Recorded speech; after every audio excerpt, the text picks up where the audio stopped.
మీరు కోఆర్డినేషన్ తీసుకొని వాళ్ళందరికీ రైతులకి మరింత అవేర్నెస్ కల్పించే విధంగా చర్యలు చేపట్టే విధానికి కూడా ఈరోజు ఇక్కడ నిర్ణయం తీసుకోవడం జరిగింది. అదే రకంగా ఈ ప్రభుత్వం రాకముందు నుంచి ఎన్నికల్లో కూడా ధరణి మీద అనేక అనుమానాలు, అనేక సమస్యలు, అనేక ఇబ్బందులు భూములున్న ఆసాములు పడ్డ సందర్భంలో ఆనాటి పిసిసి అధ్యక్షులుగా ఈనాటి గౌరవ ముఖ్యమంత్రి రేవంత్ రెడ్డి గారు కానీ, ఆనాటి ఫ్లోర్ లీడర్గా ఈనాటి ఉప ముఖ్యమంత్రి బట్టి విక్రమార్క గారు కానీ, అనేక మంది ముఖ్య నాయకులు ఆ వేదిక మీద ధరణి గురించి అనేక సందేహాలు, అనేక విషయాలని ప్రజలకు తెలియజేయటం జరిగింది. లక్షలాది మంది భూములున్న ఆసాములు కూడా ఆ ధరణితో పడ్డ ఇబ్బందులు చర్చించడం జరిగింది. తదుపరి ఈ రాష్ట్ర ప్రభుత్వం గౌరవ ముఖ్యమంత్రి రేవంత్ రెడ్డి గారి నాయకత్వంలో ఏర్పడిన తర్వాత ధరణి స్థానంలో భూభారతి అనే ఒక కొత్త చట్టాన్ని తీసుకొచ్చి ఆ చట్టంలో ఏవైతే ఇబ్బందులు ఉన్నాయో ప్రతి ఇబ్బందిని పరిష్కరించే విధంగా ఈ భూభారతి చట్టాన్ని మార్పులు తేటమే కాకుండా విధి విధానాలు కూడా ఏర్పాటు చేసుకోవడం జరిగింది. ఈ 2020 అక్టోబర్ 29 నుంచి ధరణి పోర్టల్ స్టార్ట్ అయింది.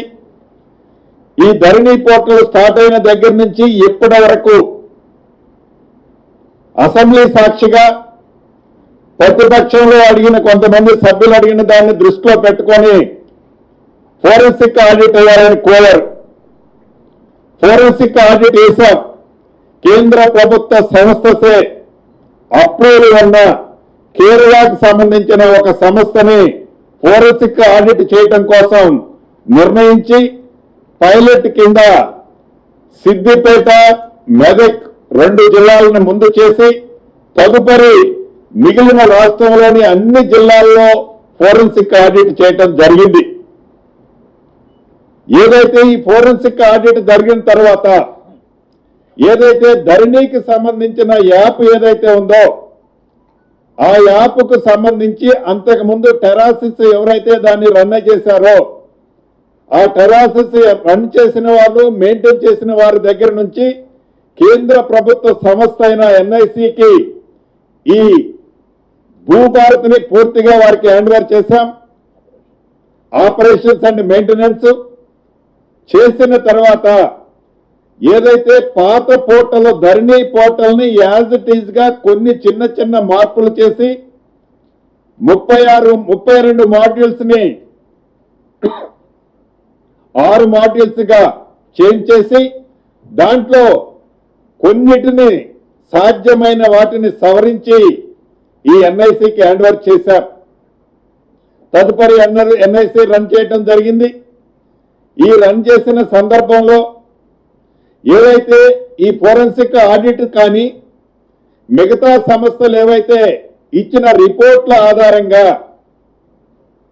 తప్పకుండా ఎప్పుడైతే ధరణి ఏర్పడిందో ధరణి ఏర్పడి ఆ పోర్టల్కి సంబంధించిన టెండర్ దగ్గర నుంచి ఎప్పటి భూభారతి వరకు పూర్తి విచారణ చేయటం కోసం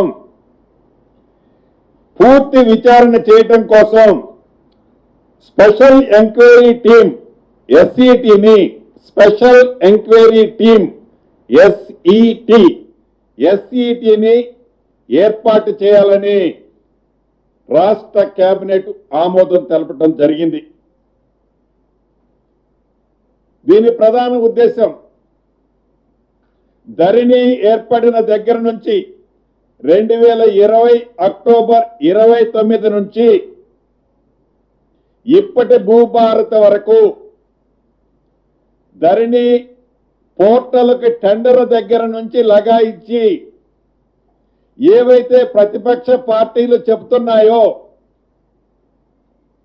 ప్రొబిటెడ్ లిస్టులో లక్షలాది ఎకరాలు ప్రొబిటెడ్ చేసి ఆ ప్రొవిషన్ చేసిన వాటిని వారికి నచ్చిన వారికి రిలీజ్ చేస్తున్నారనే ఆరోపణలతో సహా ప్రతి అంశాన్ని క్షుణ్ణంగా ఏమేమి ఈ ధరణి పోర్టల్లో జరిగాయి, ధరణి పోర్టల్ని ఎన్ఐసికి హ్యాండ్ ఓవర్ చేసిన తర్వాత ఏం జరిగాయి, దీని బ్యాక్ ఎండ్ లో ఎవరెవరున్నారు, ఎక్కడెక్కడ ఏమేమి జరిగింది అనేది పూర్తి విచారణ కోసం ఎస్ఈటిని స్పెషల్ ఎంక్వైరీ టీంని ఏర్పాటు చేయటం జరిగింది.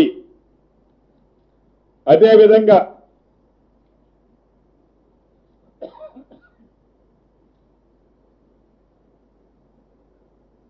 రెండు వేల మూడు నుంచి ఈ ఇంజనీరింగ్ వర్కులకు సంబంధించిన అంశం ఏదైతే ఉందో 94 జీవో, ఇది 2003లో ఈ 94 జీవోని ఆమోదించుకున్నాం. దాని తర్వాత సుమారు 23 సంవత్సరాల తర్వాత ఏదైతే ఈ 94 జీవో తర్వాత జీవో నెంబర్ 1 కానీ ఒక్కొక్క డిపార్ట్మెంట్ ఒక్కొక్క కార్పొరేషన్ వారి కన్వీనియంట్ కోసం వారి టెండర్ల సిస్టంలో మార్పులు చేర్పుల కోసం అనేక సవరణలతో వారు కొన్ని జీవోలు ఇచ్చుకోవటం జరిగింది. టెండర్ సిస్టమ్ అనేది ఒక పారదర్శకంగా లేదు. టెండర్ పిలవాలి అంటే డిపిఆర్ కావాలి, ల్యాండ్ ఎక్విజిషన్ మినిమం ఒక 70-75% కావాలి. ఈ డిపిఆర్ అడ్మినిస్ట్రేటివ్ అప్రూవల్ తీసుకోవాలి.